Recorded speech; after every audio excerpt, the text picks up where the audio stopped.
So we started talking about this back in 2022, sort of halfway through the American run of the previous tour, where I was informed that there'd be, the new tour would be drawing heavily from the Somewhere in Time album, and starting with the first song being Caught Somewhere in Time, and which is funny enough actually, it's the first concert I ever went to as a kid was I went to see Iron Maiden on the Somewhere in Time tour, and so I kind of remembered quite a lot about that show from back then.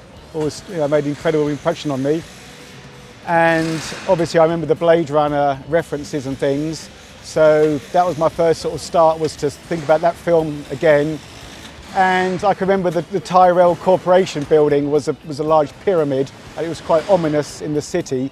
So I thought, well, a pyramid would be a good place to start. And I noticed that in general, triangles were like a recurring motif throughout the film.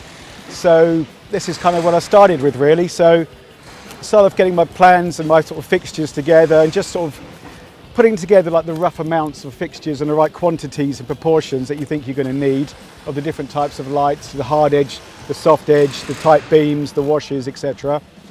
And then you go from making, your 2D drawings there into making them into a 3D version. And this is like the little thing I did on my visualizer at home. So I got to this point where I thought it's starting to look as I was imagining it to. And then if you sort of pan up, Ryan, you can see that I feel that it's quite similar.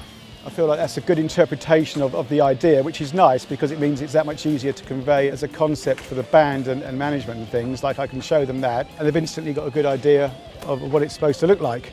But it also has to be quite versatile to incorporate a lot of the other songs that have a completely different atmosphere, which you can do by removing the LED elements. Then sooner or later you end up with just something looking more like a normal rock lighting rig, which is nice. So you can just introduce these elements as you wish throughout the show. It gives it some depth, gives it somewhere to build to and from. So that was how I approached the lighting rig for this tour, and yeah, I'm fairly happy with it so far.